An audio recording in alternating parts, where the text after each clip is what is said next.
বাস শেষ, খেলা খতম, খেলা শেষ, খেলা শেষ। শুভশ্রী বলে দিয়েছে, দেখেছি তো। খেলা খতম, শুভশ্রী বলে দিয়েছে শেষ। সকাল সকাল ভোট কেন্দ্রে গিয়ে ভোট দিয়ে এসেছেন দেব, অন্যদিকে রাজ শুভশ্রীও ভোট দিয়ে এসেছেন। চলছে জোর কদমে লড়াই। এদিন দেবকে দেখা গেল হাসি মুখে ভোট দিতে গিয়েছিলেন।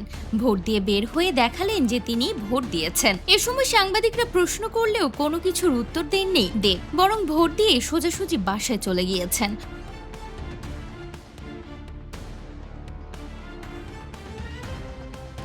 অন্যদিকে রাজ শুভশ্রীকে দেখা গিয়েছে ভালো মুডে। শুভশ্রীকে বলতে শোনা যায়, বারবারই মা দুর্গা মহিষাসুরকে দমন করে, এবারও তাই হবে।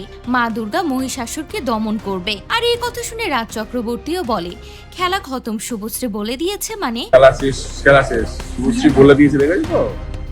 টলিউডে চলছে ভোটের ছুটি। একে একে এক ঝাঁক তারকারা ভোট দিতে যাচ্ছেন। এখানেই শেষ নয়, একাধিক তারকা প্রার্থীও ভোটে দাঁড়িয়েছেন। এবার দেখা গেল ভোট কেন্দ্রে গিয়ে দেবকে ভোট দিতে। এদিকে শুভশ্রী 100% নিশ্চিত যে তার স্বামী রাজ চক্রবর্তী জিতবেই।